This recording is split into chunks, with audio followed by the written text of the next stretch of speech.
All right, welcome, welcome. Thanks for coming, everyone. My name is Professor Carol. That's what I go by, and welcome to the today's last session for Digital Media Arts Week. We're going to have more great things to talk about in this whole week. I'll show you where there's a schedule at the very end of this presentation. But I just want to say thank you again for attending this one. This is going to be how to search for a digital media art job/internship. I hope to talk to or speak to multiple things when it comes to the realm of digital media arts. And again, this will be recorded, shared with you later. We're kind of creating a website for putting all of this cool stuff on there. And I hope that this can be a good reference for you. If you can do a screen cap, do a screen cap. For now, I have a lot of, I'll say, reference material in this one. So without further ado, what I want to talk about today is really how exciting all of the opportunities are out there for digital media arts. Previously, in our other talks that we had, we talked about the types of careers that are out there for digital media arts, where you can kind of search keywords for those things. In the morning, I did not morning, maybe the afternoon at noon, I did a presentation about um, portfolios and what you can, put in the portfolio. But now we're getting to the point where like now you have a portfolio, now you have a resume, and you have like a package of items that you're gonna go and like start applying to. Maybe you've already kind of like looked at or peeked at different job applications to help you create that portfolio and help you create that resume, right? So you've already kind of done a little bit of research probably, but now you want to be able to more effectively kind of figure out what you're going to do when it comes to a job search. So gather your materials, you have all those things, and now we're going to kind of get into the actual how to job search, maybe what you might want to look out for those job searches. So it doesn't really matter what you are interested in. I will tell you that I've done a lot of job searches, and for me personally, I've done them in animation spaces. I've done them, of course, to get my professor type of job, right? And this is how I went about it. And I think for those of us that you might be really overwhelmed by just prospective job searches, because unlike, going for a college, like there's only like so many colleges, but there's almost like endless job applications out there. And some of them might be good, some of them might be bad. So we'll talk a little bit about that. But hopefully I can give you some strategies on how you can kind of maintain your sanity when you're doing job search processes. I want to let you know also, it's really essential that you remain positive during the entire process. There's nothing personal. So like, say for instance, if you put yourself out there, you send your application out, and you don't get anything. I mean, when I exited college myself, I was exiting college during a recession, 2008. You might have heard of that kind of thing. And that was really like tear jerking. I was fresh out of college. They told me, oh, the world is your oyster. And then I couldn't get anything. A lot of the companies that were local to my area shut down. There wasn't a lot of jobs even try and get. But again, we can't lose heart, we can't lose faith, we have to keep going.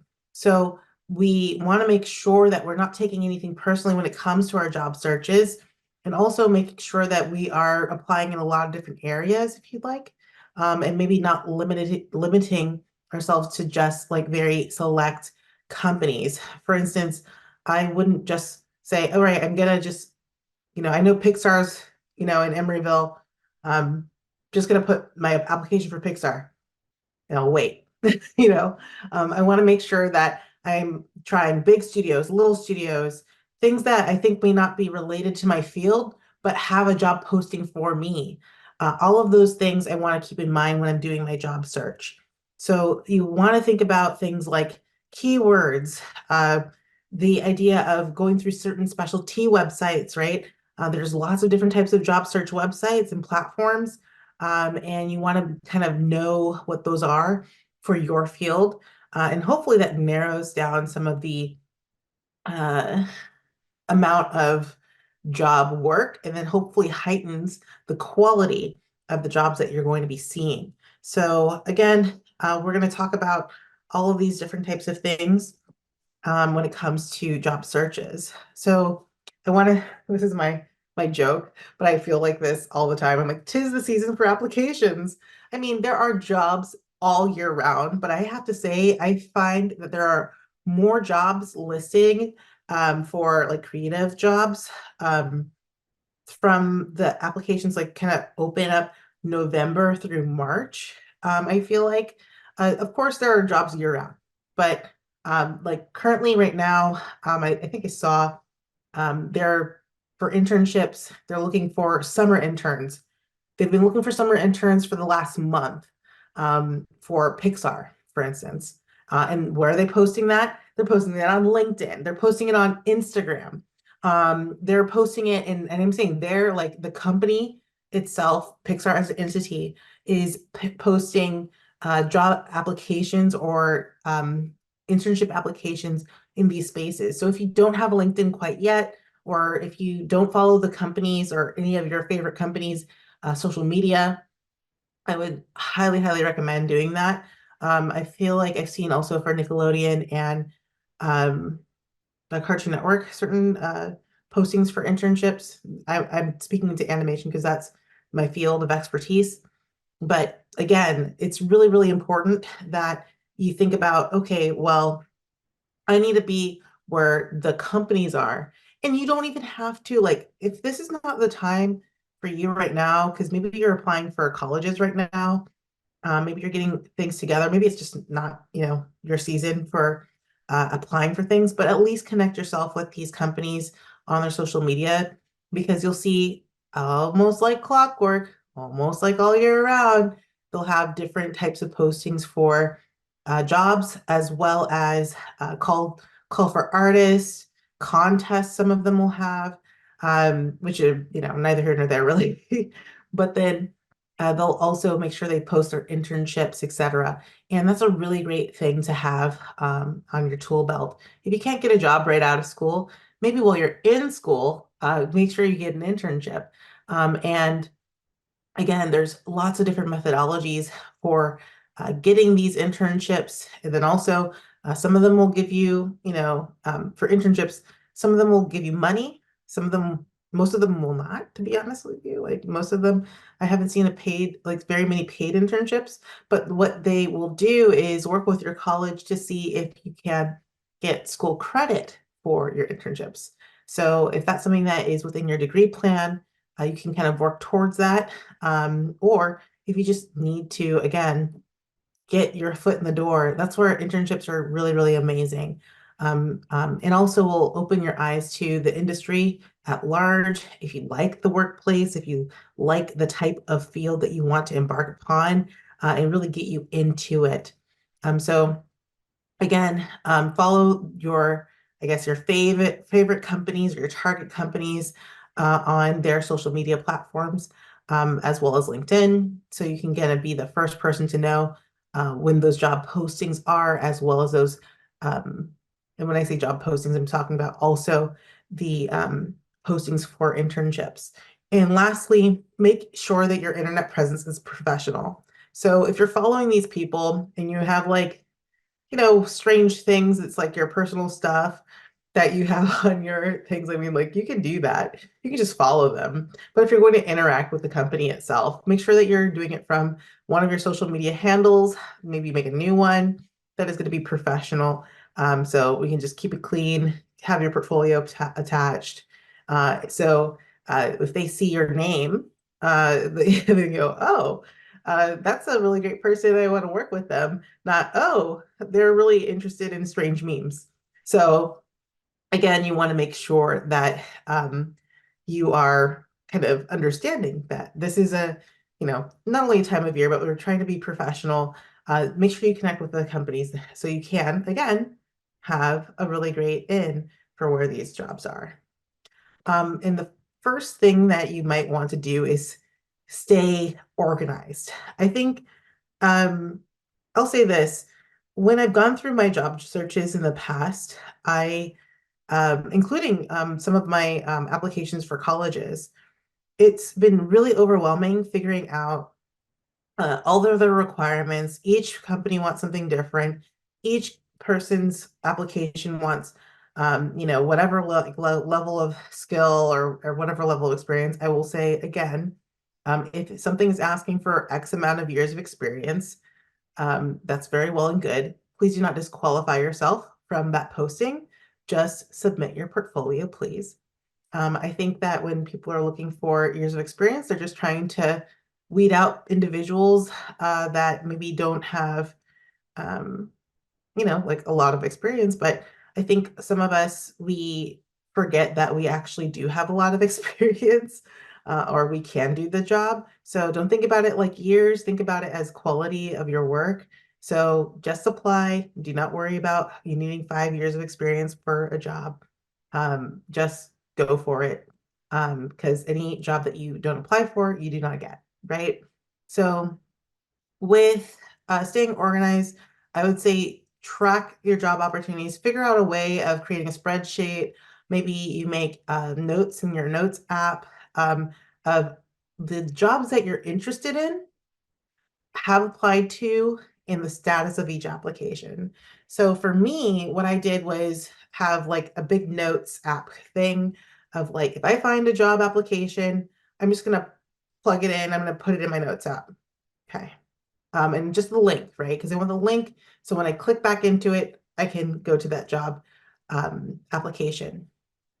But then if you want to go even further, then in your free time, because maybe you don't have enough time to read through each application, maybe you have a little time for yourself, maybe it's about an hour, you can actually go through those little links that you found on the internet and really, really read the actual applications and see which ones you're actually truly interested in and weed out the ones that you do not want to like deal with.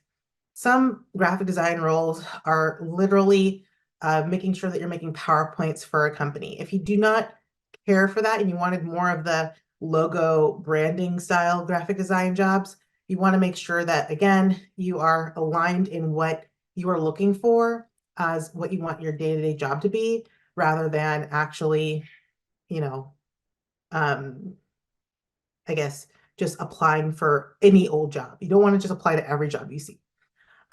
You also want to then, after you kind of weed out the jobs that you do not care for, um, and this also, we'll talk about filtering, but you also want to make sure that they're in a location that you can actually get to. You want to make sure that you're looking and seeing any fine print, so they're not fake jobs, etc. You just want to make sure that you're just being cognizant of that. Then you have a column, maybe if you start a spreadsheet of jobs that you're actually going to apply for, then you can have a little like check mark, yes or no. Did I apply for this job? Did I not? Or sometimes you can do something like um, look at, I've seen um, I've done myself where I said, okay, well, what does each job need? Each job needs maybe a resume, a cover letter. Some of them don't need cover letters. Some of them need some other things. So I just make sure I make like a little note of the materials that I need to apply with, to make sure that I'm organized when I am sitting down applying for jobs. And looking for a job is a full-time job in itself. So again, just give yourself a lot of time. Maybe you just carve out, a couple of hours on the weekend, or maybe, I don't know, between classes, if you want to, you'll be able to go ahead and kind of create a spreadsheet eventually of what you're looking for, what you're going to apply to, have you applied to them, and the status of the application. And with the application status, I mean, is it submitted? Did you get a reply back? Is there no reply? And this actually happens. Like you get literally ghosted by companies all the time. And I just wanted to let you know that you're not alone. You can send a job out there or an application out there and then just not hear anything. What you can also do, if you'd like to, is send a cover letter. What I like to do is send a cover letter to whoever the hiring contact is on that application, and then say, hey, I've applied to this job.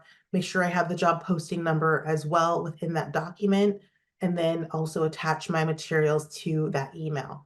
The reason why I do that is, again, to stand out of the crowd. Because if everybody is applying through these job websites or platforms, you'll find that it's going to go through, that robot algorithm. It's going to look for key terms, and your resume might be thrown out with everything. But if you can actually get in contact with a person that's from that company, sometimes that can increase your chances, or you can at least hear back from somebody. So don't just, if you really feel like you really want this job, you might want to go the extra mile to see if there's a contact to that job application to let them know that you've applied, right?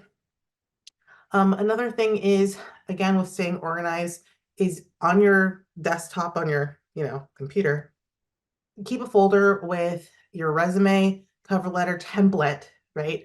Keyword here is template, because you don't want to have to like write a fresh letter to each one of these companies, right? So your resume should be more general. And of course, you can go through any career services kind of things to talk about resumes, because resumes for most jobs are the same. But then for us, creatives, we need to make sure that we put our skills and our software on there, right?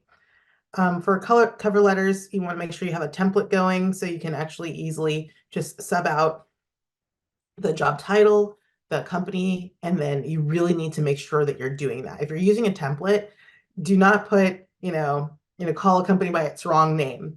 Don't send a DreamWorks thing to Pixar. You really want to make sure that you're combing through and really making sure that that template is working well. Another thing is you want to make sure that you have your portfolio links quick and easy for access, as well as you want to make sure with your the folder itself, like say for instance, within the folder, within your resume, you want your contact information, you want your portfolio links, everything needs to be like the same on each thing. Maybe your portfolio, again, I talked about this in the morning, or I guess I want to say the morning session, the afternoon session, about portfolios, is you want to also have similar branding throughout all of these things. So if you're using the same fonts throughout, that's great. So everything looks like you, and then you have all of your contact information on every single page of your, well, not every single page of your resume, but on your resume, on the cover letter, and then on the portfolio, your website, because you really, really want to make sure that they don't miss you and they know where to contact you if they want to give you that job. Now, another thing about organization is making sure you have a follow-up system. Just like I said before, when you send that cover letter out or you send an application out, you might want to like hit them up later. You want to say, hey, did you like get my stuff? So what you want to do is make sure that you also have some kind of way of following up to that application. It's something that's not always possible because you may not have the contact information for the person that's posted the job. But again, you might want to, check in and say, hey, I submitted a week ago. I was wondering about the status of my application, just to make sure you can express continued interest for that job role. And then we have networking and seeking guidance. So when we're talking about like looking for different job opportunities, or doing what you're doing now, which is going to events about seeking jobs, right? That's what this is all about. We want to make sure that we're looking and seeking guidance from others and connecting with the greater community, because jobs can come in any form. I mean, I've been offered jobs just randomly over the phone from a person that I met at the movies. I've, I've been offered jobs, at a party that was like a, animation event, right?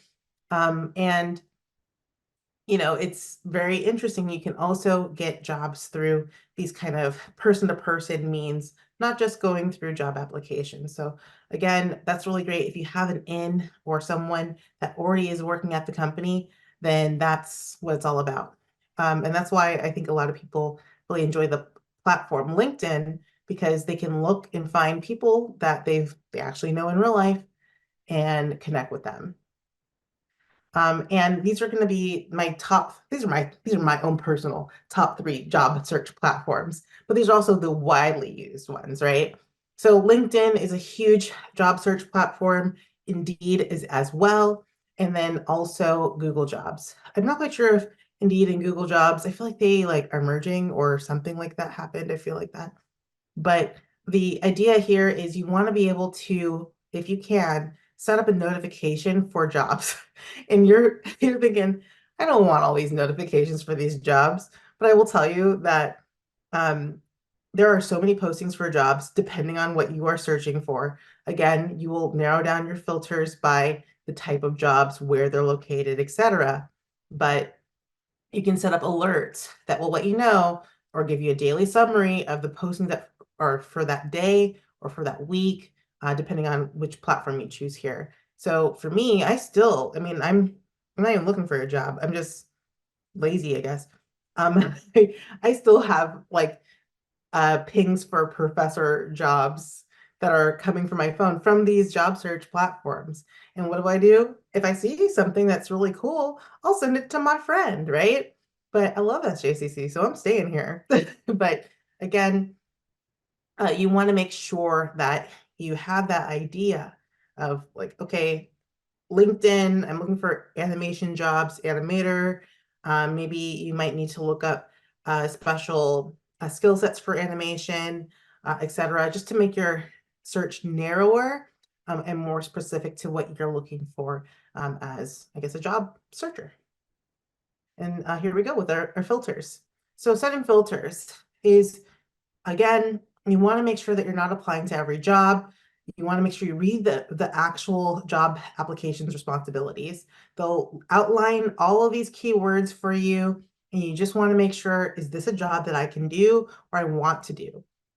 There's going to be a lot of jargon in it, like words that are like, I don't know, very business sounding or something like that. But you want to make sure that you can at least do the bare bones of the skills or the task, or you can read like, oh, okay, if this is a graphic design job and they just want me to make PowerPoints, is that something I really want to do, right? That's something, again, you'll make sure that you read the job and the responsibilities. Maybe you need to check to see a couple other things like here. Is this a gig or is it a job? Some things, and one of the reasons why I don't have Craigslist on my list of widely used job searches is because I feel like Craigslist is a place where you find gigs. And those are those kind of fly by night things. You don't know the efficacy or like how legit the operation is. It's like kind of too unknown. I'll say that. So I would say, see if you can take a look and see uh, whoever is posting, are they legit? Are they like, is there a website that leads to a literal actual website that is professional, etc. And it's not like just an individual that are seeking out someone to draw something for them. Um, with contract versus salary, contract jobs sometimes, most times, don't have benefits. And they also last for only so long. Like so many of my friends that work contract positions, they'll see that it's about 3 months they'll be on, 6 months they'll be on. Maybe it'll be a contract that lasts for a year or so. But again, contract jobs um, have a designated end time already. So if you're thinking about a job that needs maybe a little bit more or would like to have a little bit more longevity, maybe possibly a little bit more chance of upward mobility, you can go ahead and also try and find a salary style job. And then they'll tell you like if it's actually working at the company versus being a contractor from another company. For instance, when I was working um, at Apple, like Apple retail, right? A lot of my friends would go and say, "Oh, I work for Apple corporate now." It's like, "Oh, really? Oh, wow. That's so great. I'm so happy that you do this." But they were working through a contractor. So it was actually they were working for another company that was asking people to work for Apple in turn, but they weren't actual Apple employees. So, anymore. So again, you want to kind of figure out what's in it for you, what's good. Again, depending on where you are in your life too, can really it could matter whether or not you're seeking out a contract job versus a salary job, et cetera. Or if you think that the contract job is well paid, it's going to get you where you want to go. You can make that leap or transition. You can even ask them if there's a likelihood that you can just stay on. That's again something that can also be asked during the interview. That's the difference between like contract versus salary work. Now, for me, I put how long is the commute? Well, what I used to do, and maybe I still do this, is when I was looking for jobs, now I do it for looking for food joints, but I would go on Google Maps and I would draw a parameter or see a parameter of, I don't know, the map and say, okay, well, this is 30 minutes from my house, this is an hour from my house. That's as far as I'm willing to drive to go to work. So I currently live about an hour from San Jose. So I work at SJCC for this reason of this parameter, right? And again, that's as far as I'm willing to drive. Maybe you don't have access to a car. Maybe you don't have access to public transportation that's going to take you that far, right? So you want to see or think about what your day is going to look like day to day.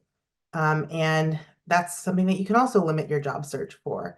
So when you get these really cool job applications and you see everything coming up in your notifications, you're like, wow, ooh, that looks like a great job. Then you start thinking about the logistics. How can I get there? Am I going to be able to live there? For instance, there's a lot of jobs in Northern California for animation, but they're game companies. If you want to be a part of the television animation industry like Nickelodeon, Cartoon Network, you have to be in down south in Burbank, area or Glendale. And again, that's LA. So are you willing to relocate for a job? Is there an expectation that you will relocate for the job as well? And most likely in this day and age, there might be. I think know there's a lot of talk about remote jobs currently, but I still think that they're kind of like the golden, goose or like, golden apple or something. It's something that is a beautiful concept, but can be far away for many of us. There's not as many remote positions or fully remote positions as I think the news or like different websites lead you to believe. So again, just make sure that you're setting your own filters and parameters, and you're thinking about it like, oh, well, if they said I need to come into work, am I okay to hop on BART, be on BART for 45 minutes? Or am I okay to even, like, I didn't even put in this for the filters, but, you know, um, maybe it's an expectation that you work weekends, maybe it's, you look and you see the contract is there for only 3 weeks. Is it worth your time to, to try and take on this job? Who knows? Now, I found this news clip. I wanted to show you all this because I think when we're talking about looking for job searches, I'm just going off of my own experience. I'm not an expert, and I wonder if there's anybody who's a really big expert for looking for jobs. But I did want to warn you all about the idea of fake job postings because they're actually getting more prolific. Like more and more people are posting fake jobs, and this is like a 4-minute news clip about this. So I just wanted to buyer beware. I want you to know about this before you go in and apply to every job you see. Well, tonight we're exposing a dangerous new frontier for fraud, the online job hunt. And right now, plenty of people are job hunting. Some slick ID thieves are tricking people. Our consumer investigator, Chris Kimura, joins us now with the warning for all workers, especially tech workers. Chris. Hiring hoaxes are exploding. Fake job listings pose real danger. So tonight, we're sharing a San Francisco man's close call with a bogus recruiter. We want to help you spot imposter HR people before they claim to hire you just to steal your identity. If I had signed off on everything, my life would have been ruined. Diego Martinez was vulnerable, right where scammers wanted him. He was hunting for a new job and under pressure to quickly grab what he could. Because what had been happening over the course of the few months before with the layoffs and the shakeups in the tech world. On a job board, he spotted a remote tech role at a company called iSolved. Diego applied, did an interview by text on a messaging website, and then the recruiter said iSolved was hiring him. I was obviously really excited. Diego had shared some personal info on his application. Well, now the recruiter wanted more. His bank account number for direct deposit of his paycheck and a copy of his driver's license. Plus, they told him to buy a phone for iSolved Business. Here's the hitch. It was a fake iSolved website, and they made it look nearly identical to our own site. Amy Mosher oversees HR and recruiting at the real iSolved. It is an actual company, yes. Diego was dealing with an HR impersonator. Mosher says he's not alone falling for a lookalike. This happens very, very often, more often than certainly most people realize. 94,000 people reported business and job scams to the Federal Trade Commission last year. The cons cost people $367 million, and it's trending upward. Crooks stole 76% more money in 2022 than 2021. The FTC says scammers target people who want to work from home. That means higher risk for tech workers. So how do you protect yourself? I would say do your homework. Amber Clayton is with the country's big HR association. She and Mosher recommend a few extra steps before you hand over any info to an online recruiter. First, do a Google search for the company name. See if the website the recruiter shared matches the authentic one. If not, beware. Be leery of recruiters who tell you to buy a phone or laptop from them before you start a new job. I would be cautious about purchasing any equipment. It's likely just a ploy to steal money from you. Two more things. Make sure the recruiter's email address matches the real company website. Figure out if they are who they say they are. Never give your sensitive information to anyone who you can't validate their identity. And finally, insist on speaking to the recruiter and future teammates, ideally by video or in person. Diego only interviewed by text. Clayton saw trouble. If they're only doing a text interview and nothing more, I would say that's definitely a red flag for a job scam. I felt embarrassed. So what happened with Diego? Well, he never shared his bank info, thanks to some savvy friends who smelled a rat. They encouraged him to ask the recruiter some questions. He did. Here's what he said first. I just don't want to be scammed. And as soon as I said the word scammed, there was radio silence for like 2 seconds, and they hung up the phone. Diego's glad he wised up and shut down the scam. He recommends all job seekers ask recruiters questions and demand answers. Everyone needs to be more aware, no matter how experienced you are looking for jobs. We recommended Diego lock down his credit reports just in case the scammers got any sensitive info from his application and interview. For its part, iSolved says it shut down the lookalike site and is buying up similar web addresses to prevent other imposters. If you spot a scam, tell the Federal Trade Commission. Snap this QR code to open an official complaint at reportfraud.ftc.gov. All right. So I'm not trying to put that out there to scare you. Yeah, I know.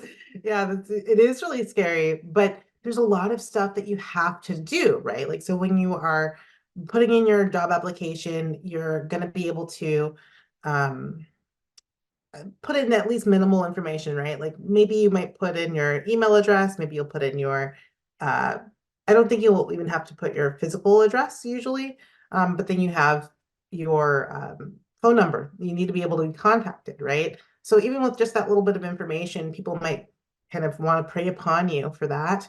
Another thing that you might want to look out for is, like, it is kind of reasonable for, if you do get a job, if you get through the interview process, that they are going to ask you for a lot of personal information, right? Like your social security number and all that kind of stuff.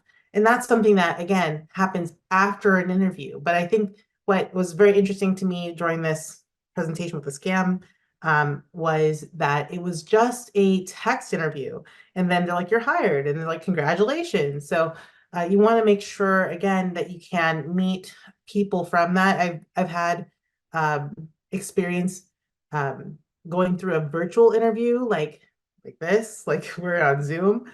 Also, I've done interviews in person as well. So again, you will find that usually you'll get a face-to-face time with somebody before getting to that result where they're going to ask you, oh yes, you're hired, or anything else like that. So again, that's not to scare you, but I want you to be vigilant, especially because even on the biggest websites, they can't really weed out all of these types of fake jobs. Well, Now, I wanted to talk a little bit about freelance. I know that's a little bit different, but you can also get scammed via freelance.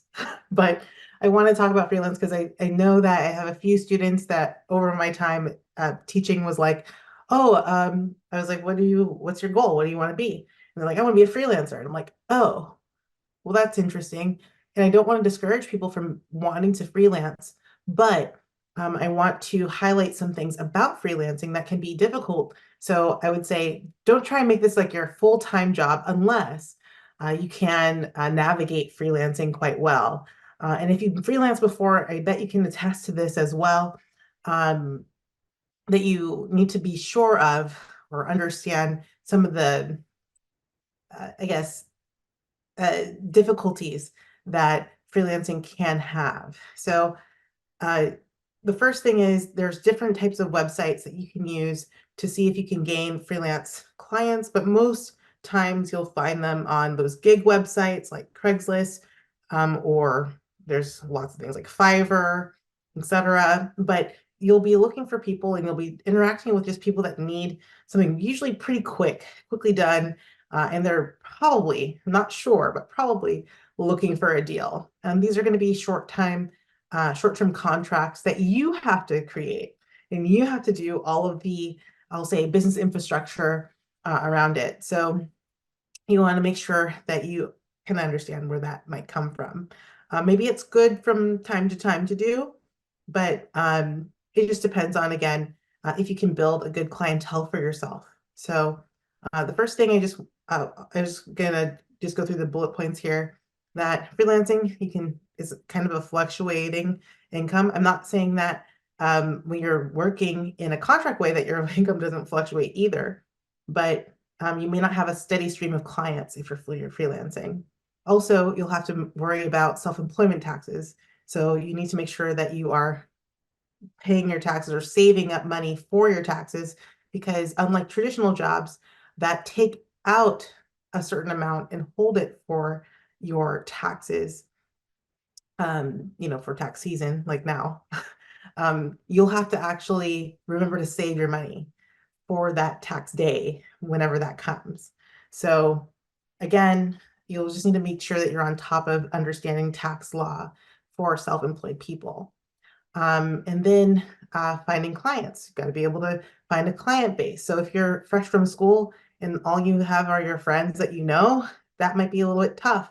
You want to make sure that you go out and network, try and find new clientele. You might need to do a lot of, I guess, business style searching and advertising for yourself online at that point. And you won't be alone because there's quite a lot of competition out there, especially on these types of freelancing websites. And again, it's going to be unpredictable type of work that you'll get, because sometimes people will expect more out of you. Sometimes the people expect different things, and that can kind of disrupt your work-life balance, where you'll find yourself working all the time, doing a really huge project, but then you won't, depending on your own price points that you will have to set, maybe it's not so lucrative at the end of the day.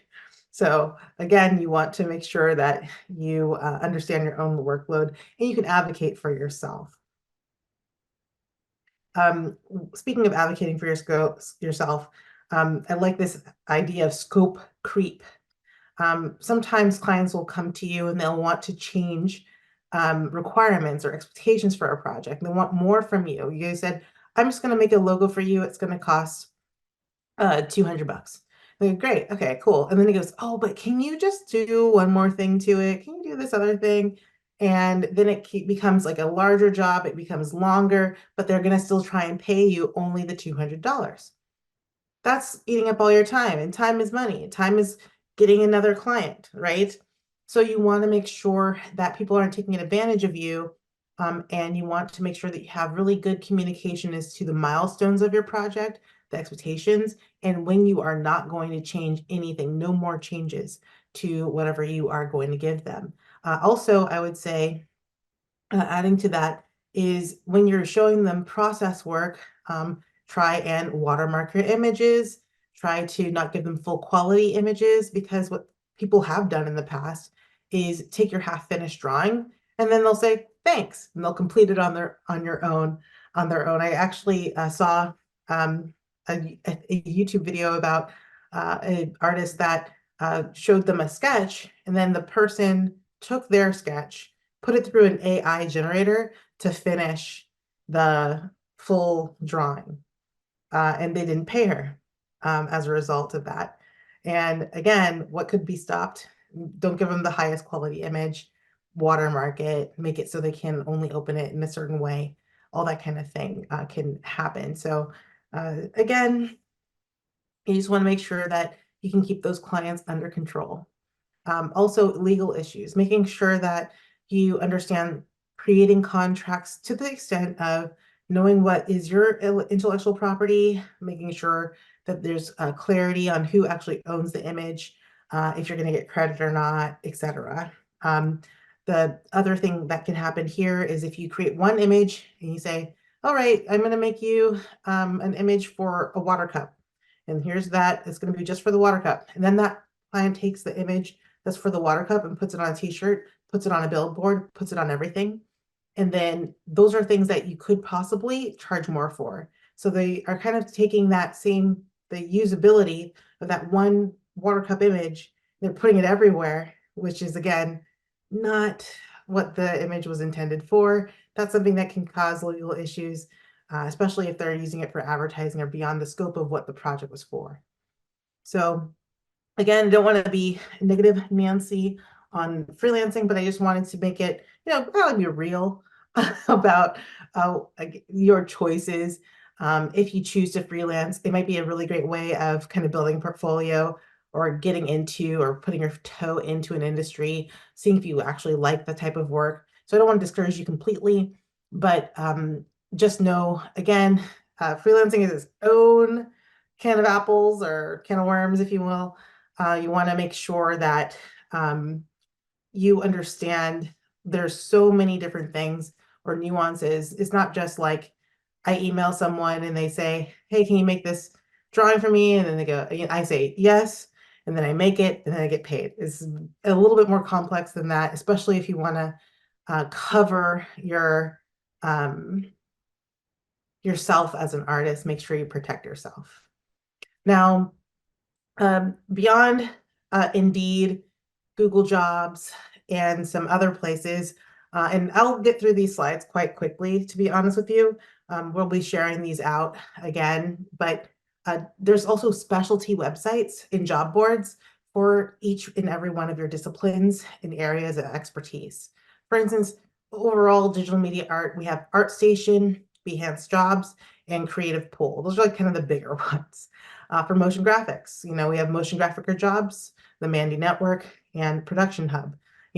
These are places where you can search for jobs, but when you are searching there, you'll see that sometimes there's portfolio platforms for them there. So if you, like, for instance, ArtStation is a place where you can put all of your stuff online and like your portfolio, and use that as a portfolio website if you'd like, but then also apply for jobs through ArtStation. Similarly, for any of these, like Behance as well, sometimes they have places where you can actually have a portfolio through this website. And a lot of times people will, it's kind of an industry thing. People will just get people from these websites. They won't post in other places like, Google Jobs or LinkedIn.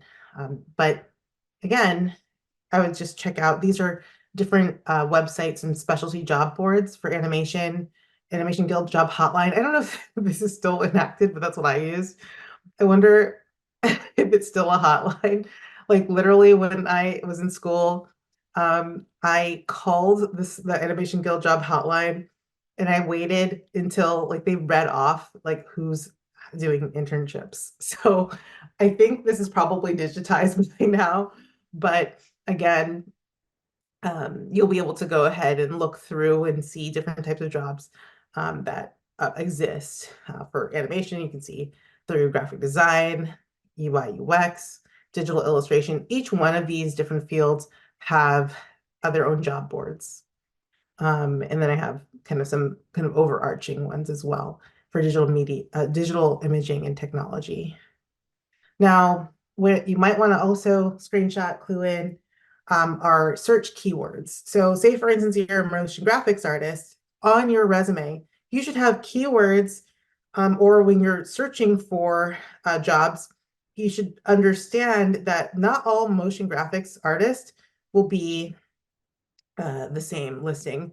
For instance, I was saying the idea of my graphic designer job being an actual PowerPoint job, but they're not going to put PowerPointer as the job title. They're going to call it, graphic design, right?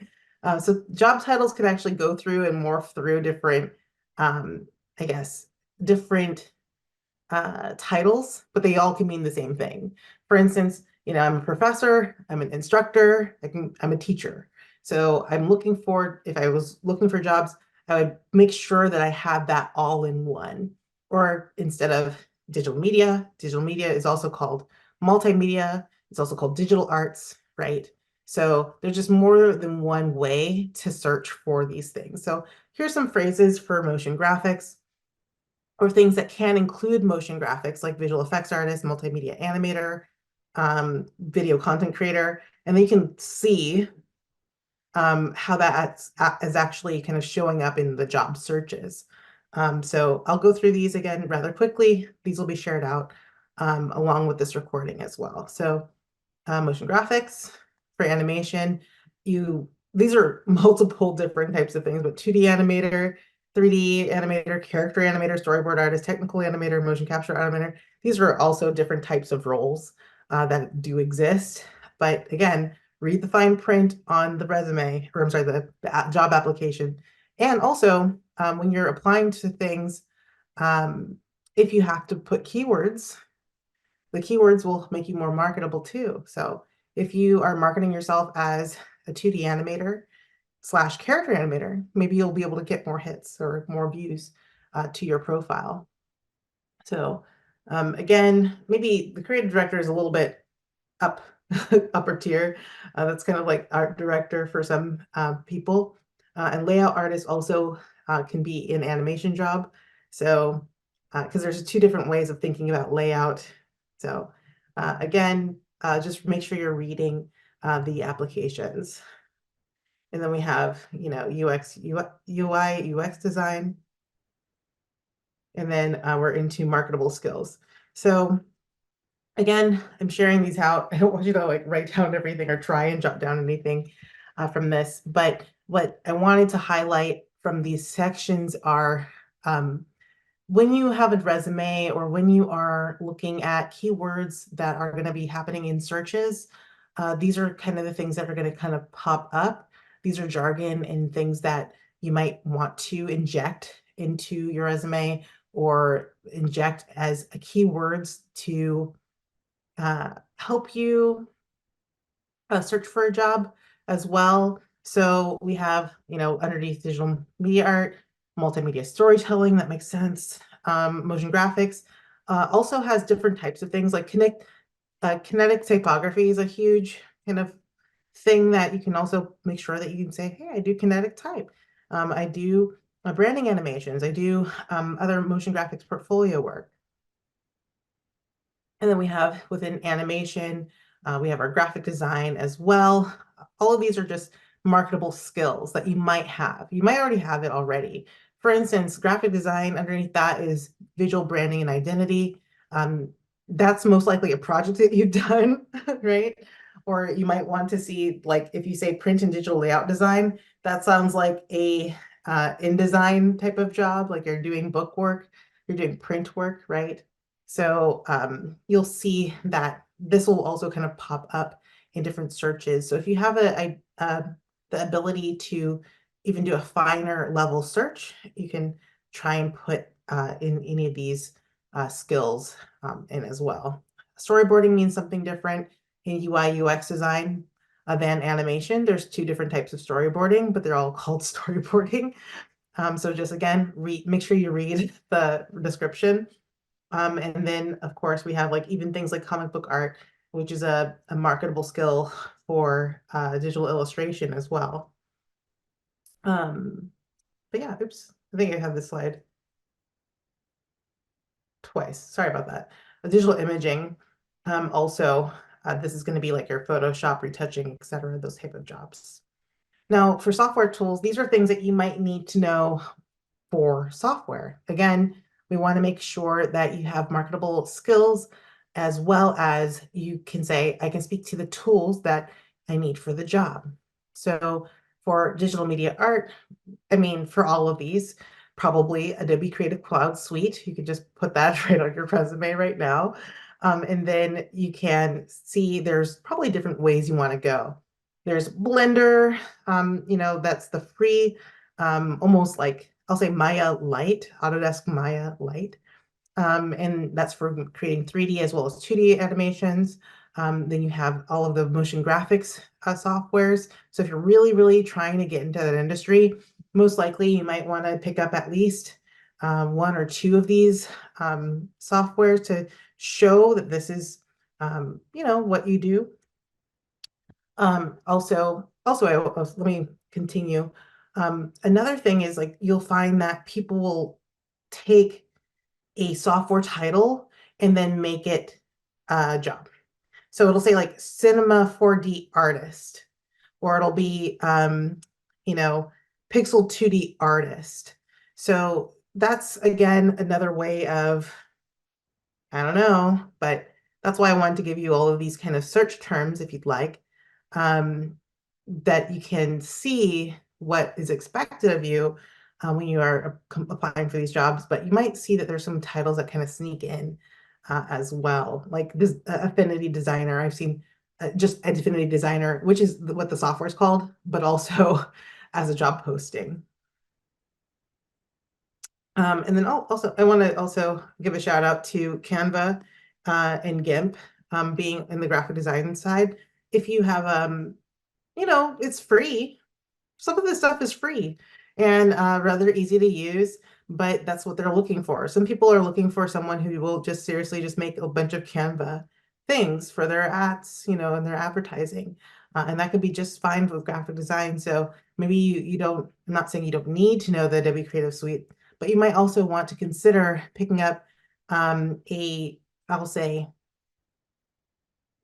maybe more user-friendly software because what Canva does that maybe Adobe Creative Cloud Suite doesn't do is it can be used for more social media with templates, etc., right?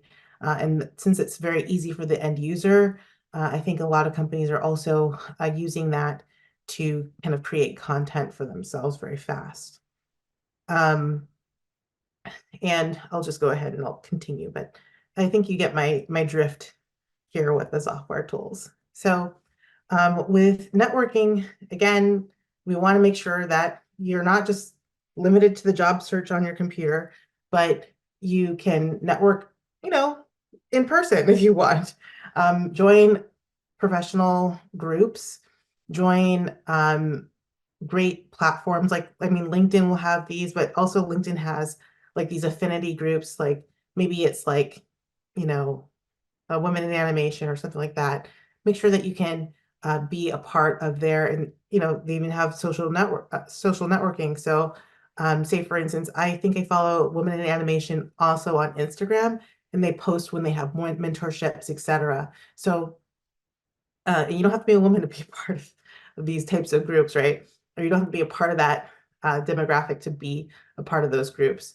But you just want to make sure, again, that you're thinking about where can I find other artists, network with them, and they might like you, and they go, oh, you know what? There's a job available for. Let me get your information. I'm gonna send you the link to this job posting, because a lot of job postings are internal before they become public. So you'll see that there's maybe some job postings that make it to LinkedIn or make it to Google Jobs, but those jobs are already spoken for. And that's another reason why you shouldn't feel discouraged in your job search. If you are feeling like, oh, no, no one's giving me any time, um, you want to, of course you can reflect and make sure your portfolio and everything is perfect, right? But sometimes even when you have the most perfect portfolio, you're the right person for the job, etc., the job has already been promised to someone else. And there's no way of us knowing it. It feels super unfair, but that's just what it is. And because it's what it is, we all have to deal with it. So, just don't take it personally. And it's okay. We can just continue. And I know that you'll get the job that is the right job for you when it comes for you, right? You might want to consider having a business card, whether it be printed or digital. LinkedIn also has easy ways to connect in the way of that business card. They have like these virtual QR code type of business cards that I've seen people use more prolifically. For professional organizations, as I said, you can make sure that you have a line out thinking about joining some different organizations that have networking opportunities, mentorship, and support. They can help you craft a resume. They can help you with portfolios. A lot of these events are virtual nowadays, which is really great. But also there's some things that are in person where it allows for you to go and meet people in person. And then sometimes you get to go and like tour places that you never would have access to. It's very cool. So again, I would say make sure you join professional organizations as well. I have a very few, like a tiny minuscule list of some things that you'll see that do exist as far as different organizations. Like I said, Women in Animation, there's San Francisco chapter, there's an Editors Guild for Bay Area independent editors. There's, different things like let me look around here, Latino Filmmakers Network, Queer Design Club, and these are places where you'll find other designers, and sometimes there's job postings there too. So that's even better. That's great. And then here's some more. Latinx and gaming, making sure that again you are, in the thing, you're in the know, you're with the crowd. So I don't want to go past our time, so I'll wrap things up. I hope that this helped a little bit with navigating how you find jobs. Again, use those same old job websites. You might even want to open up a Google, Maps window, and like I said, and then type in the type of job you're looking for, like animation studio or something like that, and then just have it search an area if you want to figure out how long your commute will be. Right? Look for big, small, medium-sized companies and don't limit yourself to just creative companies. Places like Dropbox, Facebook, General Motors. I don't know, I'm thinking up stuff. But all of those places, think about just the lamest stuff in your house. Those places have websites, and that is pretty amazing. They have graphic designers, they have people working and animating for them. So don't forget about those as well. And then make sure that you're finding good keywords, using those in your job search, and staying current with industry software so you can remain competitive. And then also make sure that you are leveraging those job search platforms for like those networking, those like in the know websites as well. And then connect with those professional organizations.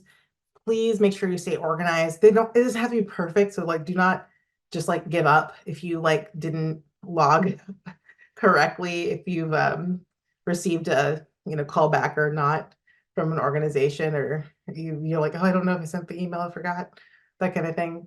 It's okay. Just try your best and really try and create that positive mindset so you can continue to look for jobs. It can be sometimes a little depressing. It might feel a little depressing, but I think if you kind of look at it in the point where you're like, hey, I'm just going to do this thing. It's not a big deal. I'm just going to apply for this job. Then if you keep it kind of like chill, then it doesn't feel like as daunting as a process. It doesn't feel like you're being super rejected or anything. You're like, well, I'm gonna get, I mean, you know what? I'm gonna just apply for 5 more jobs next week. No big deal. Because there's always gonna be more. So don't even think about it like, oh, this is it. I've been rejected 15 bazillion times. Do not calculate it. Do not log that. But focus on the positive in that you're gonna get something one of these days. But you just have to keep at it. You have to keep trying. And also remember to also hang out with, you know, your professors, your mentors, find a mentor, and get feedback on your package that you're sending out from time to time, just to make sure that you're sending out some good stuff and it's not full of typos or anything. Okay. But yeah, thanks for everything. I hope that you have good luck in your job search tomorrow and the rest of the week. We have so many different digital media arts um, like workshops, events. You can use the QR code below, or you go to that website number right there, and you'll see that we have, again, lots of cool stuff. And tomorrow, Bridgegood is coming.